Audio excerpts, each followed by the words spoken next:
Welcome back. Programme में हम discuss कर रहे थे जस्टिस मुजाहिर नकवी का ओपन लेटर, जिसमें उन्होंने लिखा है कि जो अदलिया की बची कुची इज्जत है उसे बचाने के लिए वो ओपन लेटर लिख रहे हैं और वो एतराफ़ करते हैं कि वो सियासी अशराफिया के हाथों का खिलौना नहीं बने, इसलिए उनको निशाना बनाया जा रहा है। एक ऐसी अदलिया जिसके हाथों में आज इतने हाई प्रोफाइल केसेस चल रहे हैं, जुल्फ़िकार अली भुट्टो से लेकर नवाज शरीफ तक, अब वही अदलिया है जिसके ऊपर उन्हीं के एक साथी सिटिंग जज सुप्रीम कोर्ट के ये कह रहे हैं कि अदलिया के अंदर मिस इन्फॉर्मेशन बहुत है, अदलिया की इज्जत बहुत कम बची है।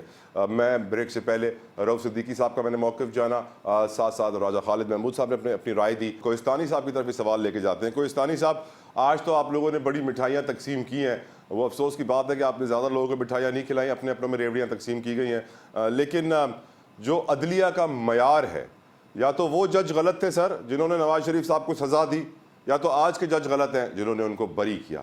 लेकिन इसका कोई फैसला तो करे कि ये नाइंसाफ़ी इंसाफ के निज़ाम में कितनी बड़ी बड़ी मुश्किलात का बायस बनेगी हमारे मुस्तकबिल के लिए, हमारे मुल्क के लिए, हर शहरी के लिए। बट सैडली कोई सियासतदान इसके ऊपर तवज्जो नहीं देता। कोहिस्तानी साहब, आप कैसे देखते हैं मुजाहिर नकवी साहब के ओपन लेटर को? उस वक्त नवाज शरीफ साहब ने 2017 में कहा था, मैं अपना फैसला अल्लाह पे छोड़ता हूँ, और वो कानून के सामने पेश हो रहे थे, अदालतों के सामने पेश हो रहे थे।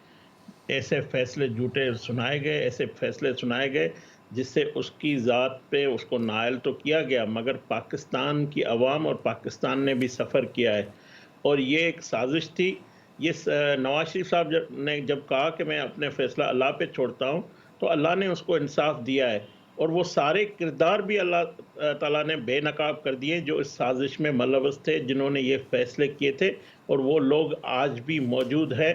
ये बात दुरुस्त है।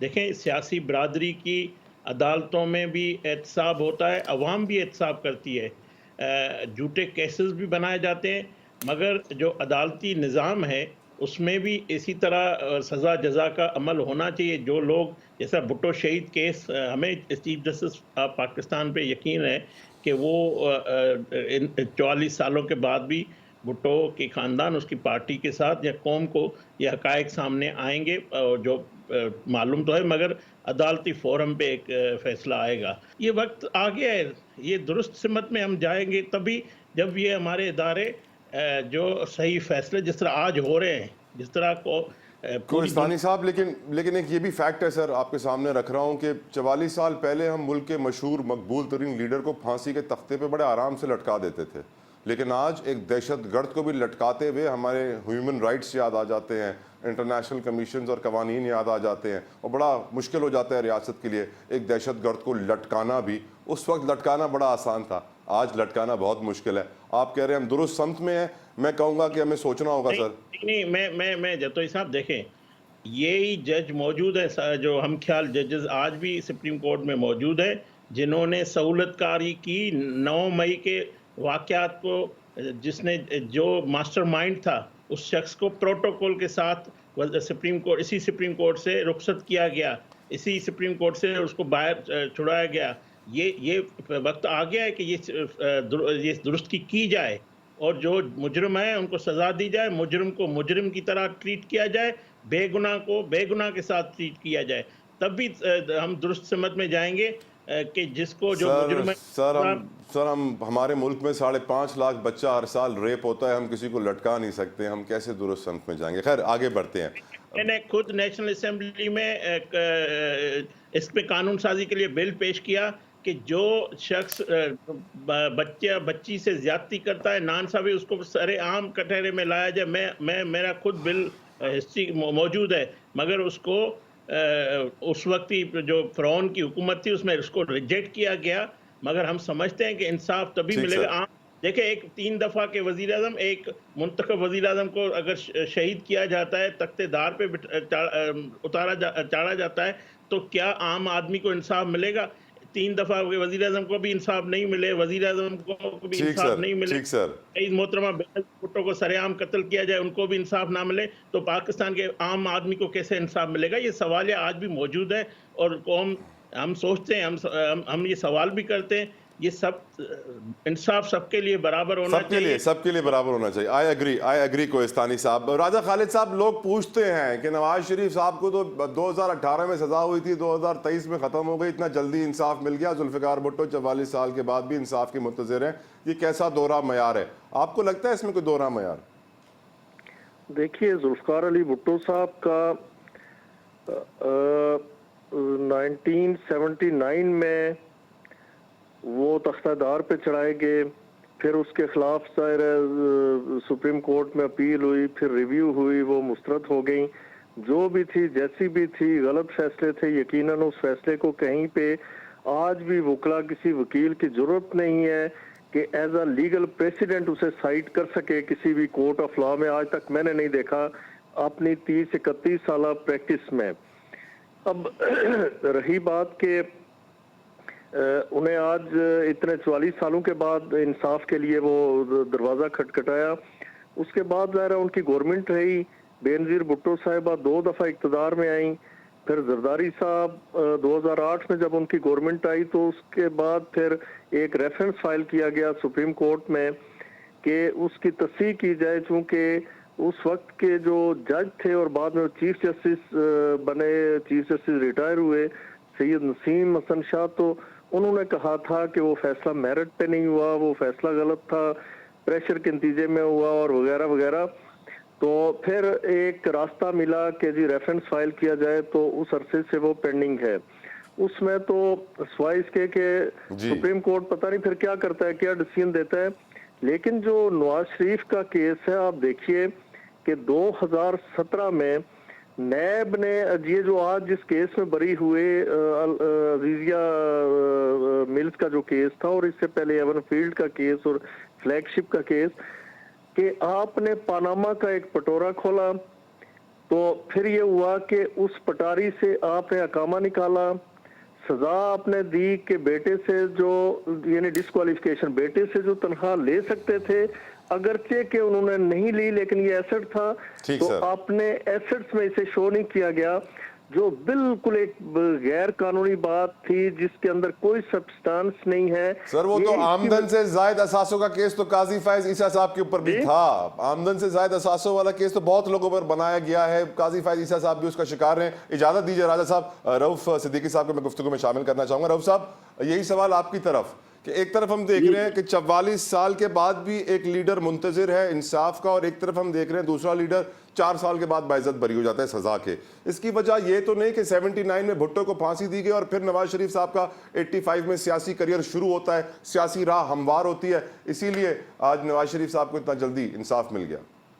अच्छा, तो अगर मैं इसको ब्लडली अगर जवाब दूं, बिल्कुल खुल के जवाब दूं, तो वो ये है कि ये शायद फर्क डोमिसाइल का भी हो सकता है कि उनके डोमिसाइल में और नवाज शरीफ साहब के डोमिसाइल में बहुत बड़ा फर्क है। इसलिए कम से कम 5-6 साल के बाद फैसला तो सामने आ गया। लेकिन मैं एक बात आपको फिर बताता चलूँ कि देखिए कि फर्द गलती करे या इदारा गलती करे, लेकिन जब वो अपनी गलती का इतराफ़ करता है तो उससे उस इदारे की और उस फर्द की इज्जत में इजाफा होता है।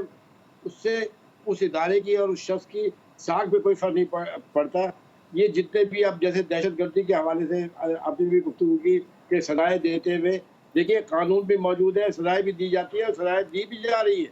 लेकिन जिन जगहों के ऊपर सजाएं नहीं दी जा रही, वहाँ पर कानून या इस्टेब्लिशमेंट वगैरह बीच में नहीं है। वहाँ वो जज साहब के अपने खौफ और ख़तरे है जिसकी वजह से वो ये फैसले करने से एहतियात करते हैं।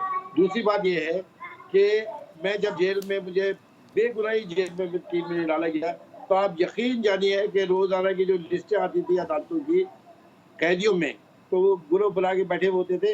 वो एक जज के बारे में जो कमेंट्स करते थे, जो रिमार्क्स पास करते थे और जो कहते थे कि उसके मुताबिक ही सजाओं के फैसले आया करते थे। इस हद तक हमारी जुडिशरी को इन 4-6 जजों सब ने नहीं किया। आज भी ऐसे ऐसे जजेस और जस्टिस साहबान बैठे हुए हैं, यकीन करें मैं तो बहुत फ़ख्र करता हूँ लोगों के ऊपर, क्योंकि मैंने खुद अपने बहुत करीब से देखा इतने सारे मामलात में। मैं आज भी कहता हूँ कि दुनिया की हर कौम उरूज हासिल कर सकती है, बदतरीन कौम जिसके अंदर इंसाफ का निज़ाम आ जाए, और वो कौमें उरूज पे पहुँचकर तबाही बर्बादी में जाती है। जहाँ पर निज़ाम इंसाफ ख़त्म हो जाए। पाकिस्तान के बारे में जो अब ट्रांसपेरेंसी इंटरनेशनल और दुनिया कह रही है, मुझे सबसे बड़ा दुःख, बाकी इदारे तो अपनी जगह है, मैंने तो इन काफ़ी इदारों को सर्व भी किया है, लेकिन मुझे सबसे बड़ा दुःख और सबसे बड़ा खौफ जो मेरे वजूद में डर आया है वो ये कि जुडिशरी के ऊपर ये आ गया कि ये तीसरा या चौथा जी हाँ। करप्ट इदारा बनता चला जा रहा है। जी और हाँ। इसमें कोई बात नहीं है, ये वीडियो लिंक्स जितनी भी आ रही हैं, ये ऑडियो लिंक्स आ रही है, आप अंदाजा लगाइए इन बड़े बड़े जस्टिस साहबान को कि ये बात करते हुए फोन के ऊपर नहीं घबरा रहे थे। इनको तो जब उनको अपनी इज्जत की फिक्र नहीं है तो किसी इदारे को क्या जरूरत पड़ेगी उनकी इज्जतें बचाते जी फिरे। हाँ। आवाम के सामने, लोगों के सामने अब ये तशद्दुद होना चाहिए और बिना किसी तफरीके के किसका ताल्लुक कहाँ से है। भुट्टो साहब के ऊपर जब ये फैसला आया तो मैं ये समझता हूँ कि पीपल्स पार्टी ने खुद इतना प्रोएक्टिव स्टेप ले लिया। 44 साल में 3 दफा इनकी फुल फ्लैज हुकूमत आई थी। इन्हें चाहिए था कि जस्टिस नसीम शाह के बयान के साथ ही हर चीज को बाला तांग रखते हैं और जाकर अपना केस लड़ते। जो ज्यादती हुई है वो ठीक होनी बहुत जरूरी है और वो भी जुडिशरी से हुई है, इसको तो क्लियर होना बहुत जरूरी है। बहुत जरूरी। नवाज शरीफ साहब के साथ जो कुछ हुआ बहुत जरूरी है, बहुत दो जरूरी है। राय थोड़ी है जो उनके हक में फैसले आ रहे हैं। जजों के वीडियो लिंक्स मौजूद हैं पूरे कि किस तरह मरियम को सजा देनी है, किस तरह नवाज शरीफ को। राइट रऊफ साहब, ये कोई ढकी छुपी बात नहीं है। 2018 में तो ये पूरा गेम प्लान किया गया था, लिहाजा इसके जो प्रोग्राम करने वाले हैं, इसको बनाने वाले, इन सबको कटघरे में लाया। और मैं हाजी फायद ईसा साहब से ये तवक्को रखूंगा जिस किस्म के वो इनकलाबी शख्सियत है वो इन सबको बुलाए और सबको सजा दे। अल्लाह करे ऐसा हो, अल्लाह करे ऐसा हो। रऊफ साहब, शाहिदा रहमानी साहबा, आपको अजीब नहीं लगता कि 44 साल के बाद भुट्टो भी इंसाफ के तलबगार हैं, नवाज शरीफ साहब को चंद सालों में माफ़ी मिल गई?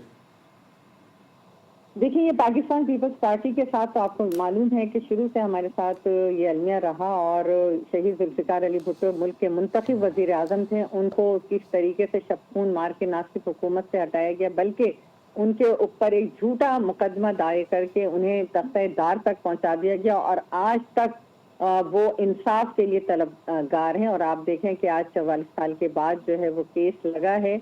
और मैं समझती हूँ कि जिस मुल्क में इंसाफ नहीं होता, यही वो अदलिया है ना जो माशाल्लाह के लिए इस मुल्क में राहें हमवार करती रही, जो हमेशा नजरिए जरूरत को जन्म देती रही। और यही वजह है कि आप देखें कि एक आम जिसके पास कोई वसाइल नहीं होते, आम पाकिस्तानी अपने इंसाफ के लिए पूरी जिंदगी वो सिसकता हुआ चला जाता। शाहिदा साहब, रऊफ सिद्दीकी साहब ने कहा है क्योंकि भुट्टो का डोमिसाइल सिंध का था और नवाज शरीफ का पंजाब का था।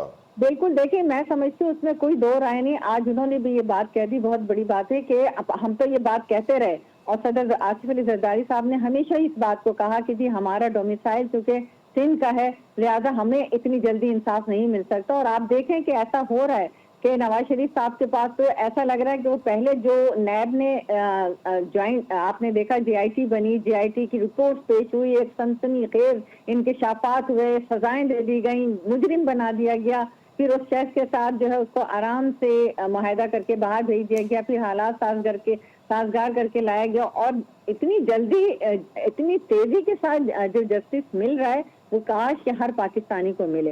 काश के वो शहीद जुल्फ़िकार अली भुट्टो साहब को भी मिले, शहीद मोहतरमा बेनज़ीर भुट्टो साहिबा को मिले। इस तरह और भी तमाम लोग जो इस मुल्क में इंसाफ के लिए दरबदर हो रहे हैं। यही वजह है कि हमारा मुल्क इंसर्जेंसी इंतशार का शिकार है। जिस मुल्क में इंसाफ नहीं होता वहाँ इंतशार होता है और यही वजह है कि माशरे में बेचैनी और इंतशार है। काश के ये जजेस आज अपने आप को जब अदालत में पेश किया गया और आप अपना इंसाफ होना तो ये चाहिए था मज़ाहिर नकवी साहब को कि कहते हैं कि मेरा ओपन ट्रायल किया जाए और मैं बिल्कुल बेगुनाह हूँ, मेरे साथ ज्यादती हो रही तो वो कौन के सामने आता। लेकिन आप अपने आप को बचाने के लिए आपकी जो ऑडियोज हैं, इस मुल्क में पहले भी जस्टिस कय्यूम की ऑडियोज हमारे सामने, मर्जी के फैसले लिखवाए जाते थे, मर्जी से सजाएं दिलवाई जाती थी और किस तरीके से प्रोपेगेंडा करके विक्टिमाइजेशन किया जाता था पॉलिटिकल, ये सब हमारे सामने। अदालतों को हमेशा सियासी मकासद के लिए इस्तेमाल किया गया। क्या नकवी साहब की ऑडियो मौजूद नहीं है या इस तरह और शाहिदा साहिबा, मुझे ब्रेक के लिए कहा जा रहा है, अगर आप इजाजत दें please, I would be grateful. एक ब्रेक लेते हैं खवातीन और हजरात, ब्रेक के बाद गुफ्तगू को आगे बढ़ाएंगे। Stay with us.